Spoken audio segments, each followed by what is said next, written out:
Alrighty, hi guys. So, wow, it's been a minute. A long time. I apologize for that. It's been crazy, no lie. I've had to take a step back for some personal reasons, but mainly it was lack of time. A lot of people, starting this channel, I didn't realize how much work was required in uploading and editing and making sure things come out right, and it's nothing like social media. So I apologize for that, but I also decided to change the channel's focus. It was going to be family vlogging, although I think I'll still do.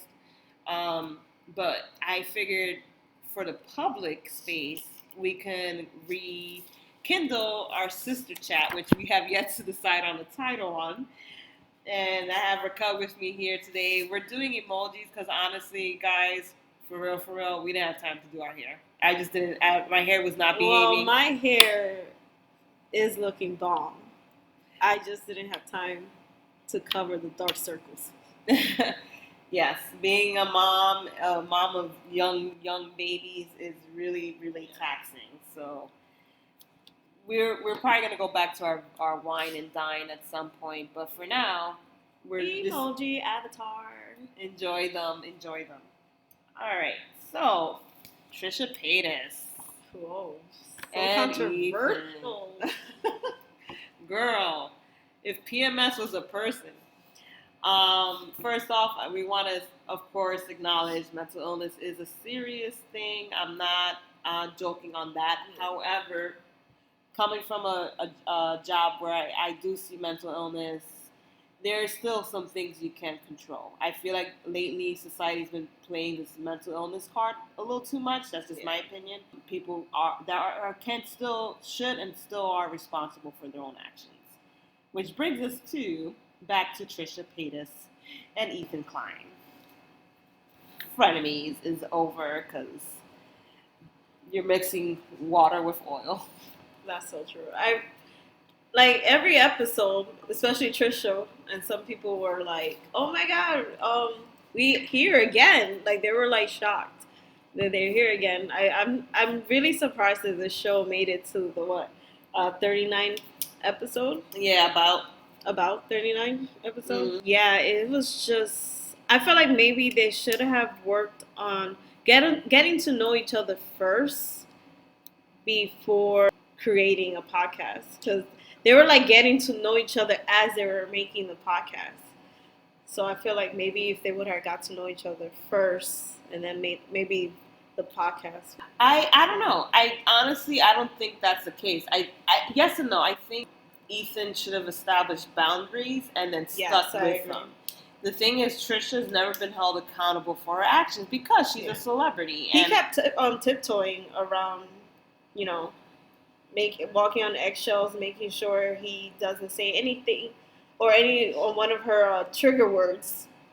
Yeah. And instead of because after the first fight, they should have just established some boundaries. Yeah. Like you're not the whole thing of her disrespecting Ela, who had nothing to do with the podcast.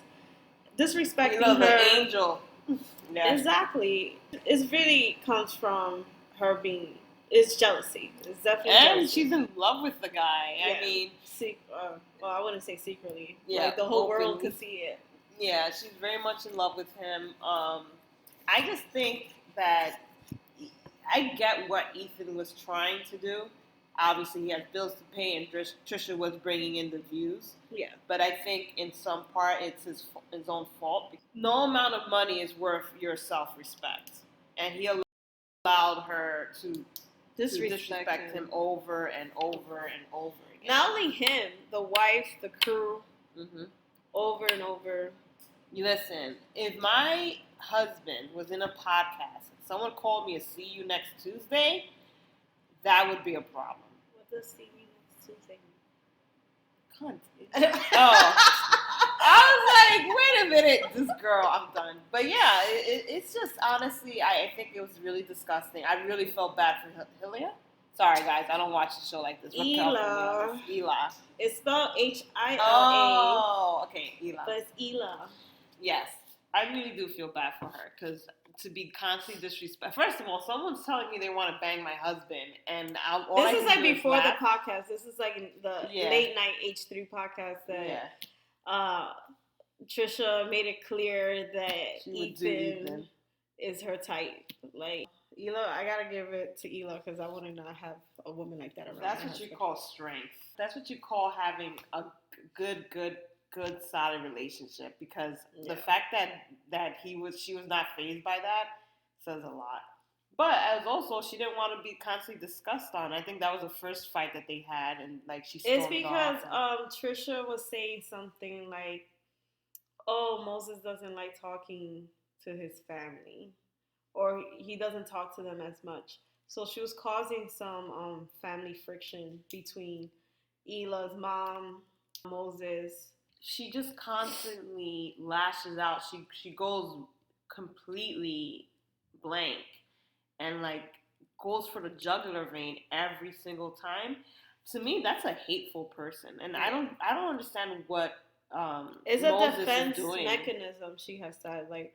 Mm-hmm. When she feels like you're hurting her, she will definitely like dig deep and like try to hurt you. But that's dumb because she's way too old at this point. Yeah. She is way too old to not see the pattern where you're going down hard and you're getting very disrespectful, and you don't see how hurtful that is.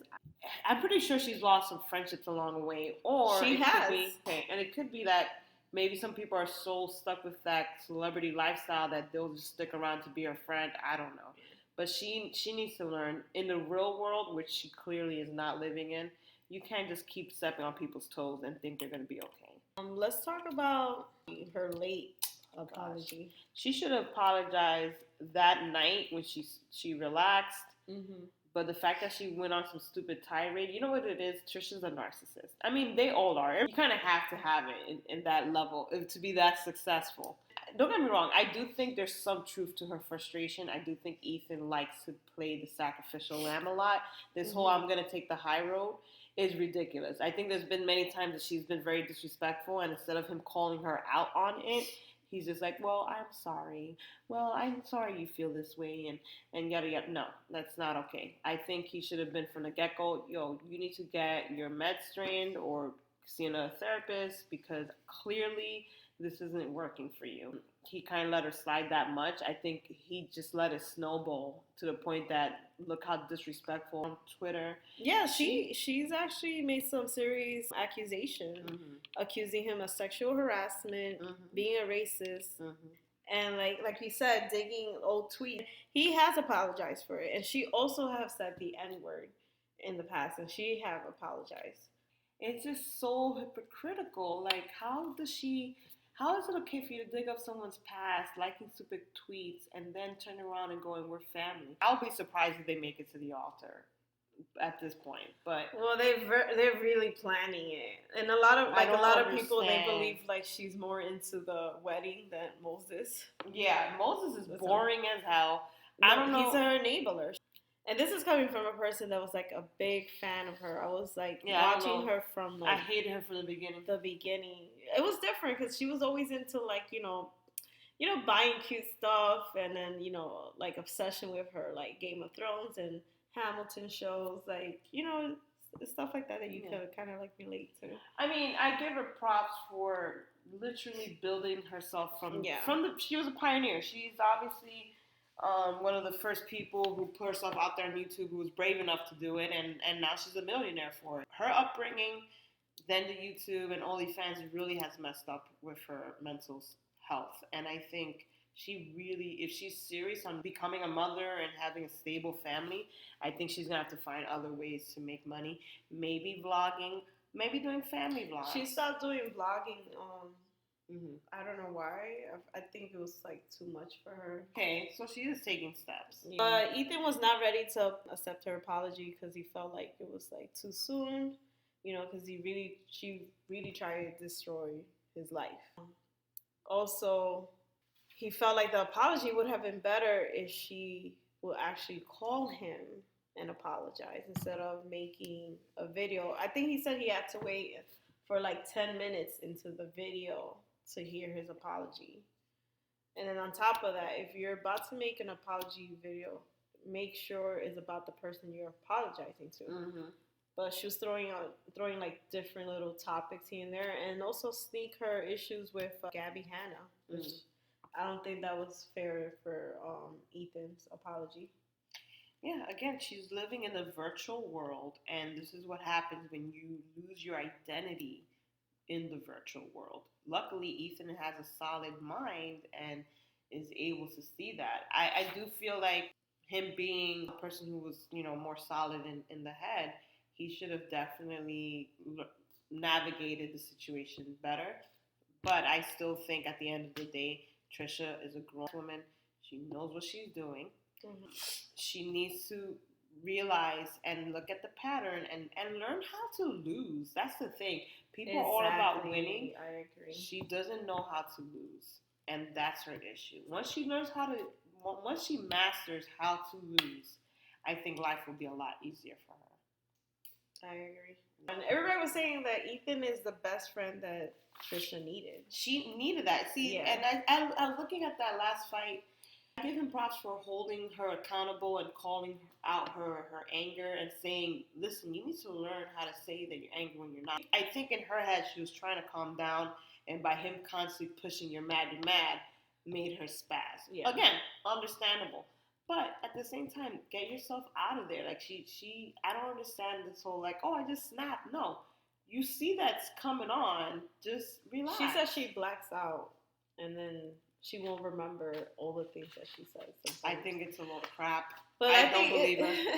Moses, I don't know what he's doing with this girl. I really don't. I don't see the appeal. It has to be because he's a 43-year-old man who has money. And she has money. And he has nothing going on. Like, he doesn't have kids. Never been married. Socially awkward. Hella socially awkward. So I guess they kind of... First of all, Ethan sucks for recording that Frenemies podcast. But then kudos him for not airing it. Oh, the last one. Yeah. I thought you were talking about episode 39. No, because I felt like she didn't deserve it. She didn't deserve a conclusion. She had no other choice to make that apology video. Yeah. And also to agree to make the last episode, again, make herself look better. But I'm glad that he did, because he also mentioned, like, she gave him the green light to post the episode 39. She gave him the green light. She thought that it was going to make Ethan look bad, but he's glad that he posted all the episode that she stormed off, because then Trisha would have found a way to twist the narrative. If it's selective memory, or does she legit think people are stupid? I think it's selective memory, because remember, I think she thinks she's the victim in all her situations. Yeah. Maybe you're the villain. Like, maybe everyone wants to be the hero or the victim in their stories. And that's the thing. I don't think we have a moment to stop and think, you know what, sometimes we are the bad guy. Sometimes we're the ones that needs to apologize. But sometimes we're just that guy. And I think she needs to acknowledge that and stop throwing Ethan under the bus every second she gets. So, I mean, it's too soon, but I really hope they're working on their friendship. I know Frenemy is over. That's why I had to buy the sweatshirt. I think that was a waste of money. Although I did touch it. It is good quality, guys. I might look into Teddy Fresh. I don't know. We'll see. I hope they could come up with a new podcast. I know it's going to take some real time. Yeah, I think they should take a whole year. Yeah. I think it needs to be a whole year before they need to talk. They need to fight off the air. That way she learns how to fight and have disagreements in a healthy way. Moses needs to dump her for like 3 months. No, they're planning a wedding. Yeah, well, no, he needs to dump her for like 3 months. They're already picking out. They already send out, save the date. Oh my God! Moses, run! She's already has 4 dresses picked out. Part to see and There's go. 2 weddings happening. Oh my God! And in 2 weddings, she's having her wedding dress and then her after party dress. So yeah, they're ready. There's no dumping. This is crazy. Well, I do see, God forbid, I don't wish this on anyone, but I do see a divorce. Yeah. Oh yeah. I don't see them lasting at all. Yeah. At all. Or she's just gonna wait until she pops a baby or 2 and then just throws Moses to the curb. I don't know what. I honest to God, I don't know what. I think And this is going to be the first time around that Trisha is going to do the dumping because she's always the one that gets dumped. I think this is the first time that Trisha is going to do the dumping. Yeah, I guess. I mean, Moses, I don't know what. He must have low self-esteem, or he low key loves the drama. Anyways, anything else on that? All right, guys, you tell us what you think. One, do you think Moses is also kind of like the villain in this story? I agree because he's also throwing like shade within the comments and also in like his TikTok videos and stuff. So yeah. Yeah, I think there's more to it than what we see. Cool. Again, kudos to Ethan for handling it like a pro. Yeah, because I would not handle. I do think he needs to definitely establish boundaries and stick to them. I understand he loves his fans and he wants to give to the fans what they want, but at the end of the day, you should have principles. You're a parent now. You want to set examples for your children, and this ain't it. You cannot have her come and go as she pleases every single time. And best of luck, and we'll be watching. We'll be watching. All right, guys. Peace out. With peace and love. With peace and love.